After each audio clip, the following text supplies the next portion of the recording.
दोस्तों, आज जिस तेज़ी से इंसान न्यूक्लियर हथियार और एडवांस फाइटिंग रोबोट्स तैयार करके उन्हें मज़ीद एडवांस बनाता जा रहा है, इससे इस बात का अंदाज़ा लगाया जा सकता है कि अगर तीसरी आलमी जंग हुई तो ये इंसानों की टेक्नोलॉजी के साथ लड़ी जाने वाली आखिरी जंग साबित होगी, जो इन्हें एक बार फिर से पत्थर के दौर के अंदर धकेल देगी। दोस्तों, एक गुजारिश है, 99% व्यूवर्स हमारी वीडियोस देखते हैं मगर सब्सक्राइब नहीं करते, तो काइंडली अगर आपने अभी तक हमारे चैनल को सब्सक्राइब नहीं किया है, हमारे सपोर्ट और मोटिवेशन के लिए चैनल को ज़रूर सब्सक्राइब करें। Thank you. दोस्तों, अगर सुपर पावर आपस में लड़ती हैं तो ये ममालिक न्यूक्लियर हथियार रखते हैं। दुश्मन ममालिक भी एक दूसरे के सामने आ जाएंगे और इनका हाल बिल्कुल ऐसा ही होगा जिस तरह से छोटी सी चिंगारी पूरा जंगल को जलाकर राख कर देती है। एक बार अल्बर्ट आइंस्टाइन से पूछा गया वर्ल्ड वार 3 के बारे में आपका क्या ख्याल है, तो उनका कहना था कि मुझे तो ये नहीं पता कि वर्ल्ड वार 3 में किस तरह हथियारों का इस्तेमाल होगा, लेकिन ये दावे के साथ कह सकता हूँ कि अगर वर्ल्ड वार 3 हुई तो इसके बाद लड़ी जाने वाली जंगों के अंदर लोगों के अंदर लड़ने के लिए लकड़ी और पत्थर के हथियार होंगे, यानी कि ये इंसानी तारीख की सबसे बड़ी ख़तरनाक जंग होगी। इसमें मॉडर्न टेक्नोलॉजीज़ के न्यूक्लियर हथियारों के साथ साथ एक्सोस्केलेटन रोबोटिक टेक्नोलॉजी का इस्तेमाल भी होगा, जो कि तकरीबन तैयार भी हो चुकी हैं। वर्ल्ड वार 3 होने के कई वजूहात बताई गई हैं, जैसा कि एक आलमी मसला या दुनिया पर हुक्मरानी करने के लिए दो सुपर पावर आपस में वर्ल्ड वार 3 लड़ सकती हैं। और वैसे तो वर्ल्ड वार 3 के शुरू होने के बारे में पहले बहुत बातें सामने आ रही हैं कि ये कब और कैसे मुमकिन हो सकती है, लेकिन खुशकिस्मती से ऐसा अब तक मुमकिन नहीं हुआ। मसलन साल 1960 के अंदर अमेरिका और रशिया के दरमियान कोल्ड वार के वक्त ये अंदाज़ा भी लगाया गया था कि ये जंग पूरी दुनिया को अपनी लपेट में ले लेगी, यानी कि ये आलमी जंग सूरत हाल इख्तियार कर लेगी। मगर हकीकत तो ये है कि वर्ल्ड वार 3 शुरू होने करने के लिए कोई पॉलिटिकल मर्डर, मुल्की सलामती को ख़तरा या फिर किसी महंगे मटेरियल को हासिल करना वगैरह जैसी वजूहत काफ़ी नहीं है, जैसे कि पहले भी हो चुका है। क्योंकि 1945 से लेकर अब तक इंसानों ने जितनी भी जंगें लड़ी हैं, उन जंग करने वाली ममालिक को जंग करने के बाद इस बात का एहसास ज़रूर हुआ कि ये एक तो उनकी इकनॉमी तबाह होगी और दूसरा इन जंगों से किसी दूसरी मुल्क को ना ही कोई फ़ायदा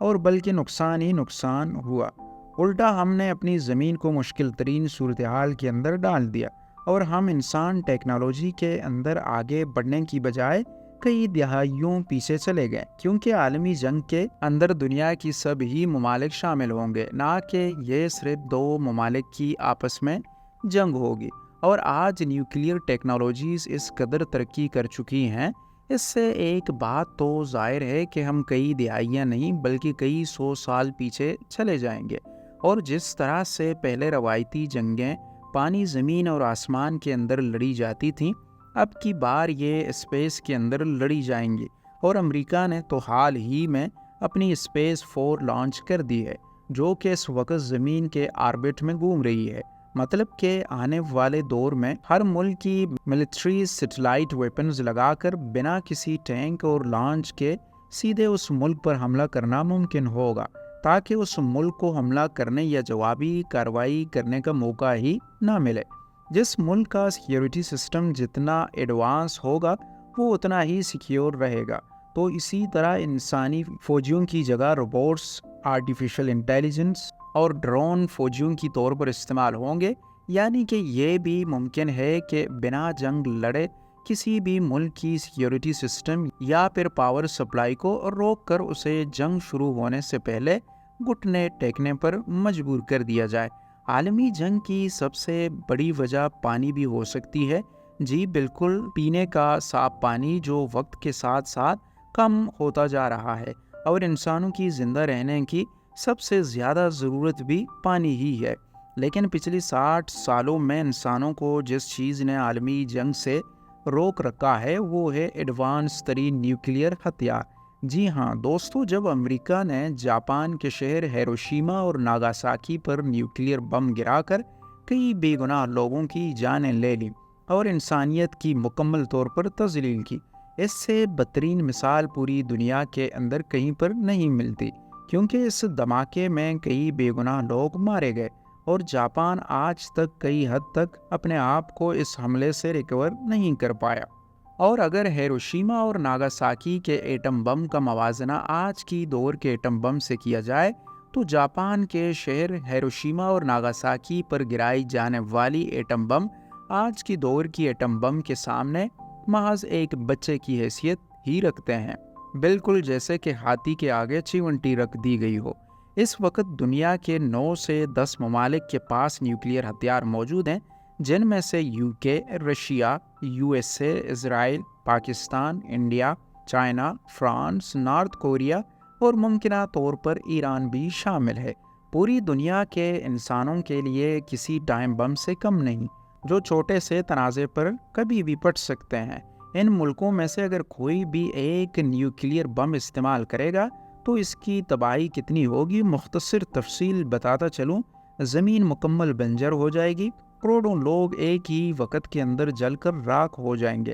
آسمان کالے دھوئیں سے بھر جائے گا، ریڈیشن پھیل کر آس پاس کے ملکوں کے اندر کینسر اور لا علاج بیماریوں کو پھیلا کر باقی بچے انسانوں کو ہلاک کر دیں گی۔ سورج کی شعاعیں زمین تک نہیں پہنچ پائیں گی، جس سے زمین کا درجہ حرارت مائنس میں چلا جائے گا، جس سے خون جما دینے والا ٹھنڈ ہوگی، اور اس حملے کے بعد جو لوگ بچ جائیں گے وہ بھوک اور پیاس سے مر جائیں گے، کیونکہ کھانے کے لیے فصلیں کاشت کرنا ممکن ہی نہیں ہوگا۔ اور اس سے صرف زمین ہی بنجر نہیں ہوں گی بلکہ اکنامی میں سب کچھ تباہ ہو جائے گا سوائے انسان کی انا کے۔ تو زمین کا مستقبل اس صورتحال کے اندر کیا ہوگا، اس کا اندازہ لگانا زیادہ مشکل نہیں۔ تو دوستو، RDS-2020 ہائیڈروجن بم اب تک کا سب سے بڑا اور سب سے خطرناک تھرمو اٹامک بم ہے، جو 30 اکتوبر 1961 سوویت یونین نے ٹیسٹ کیا تھا۔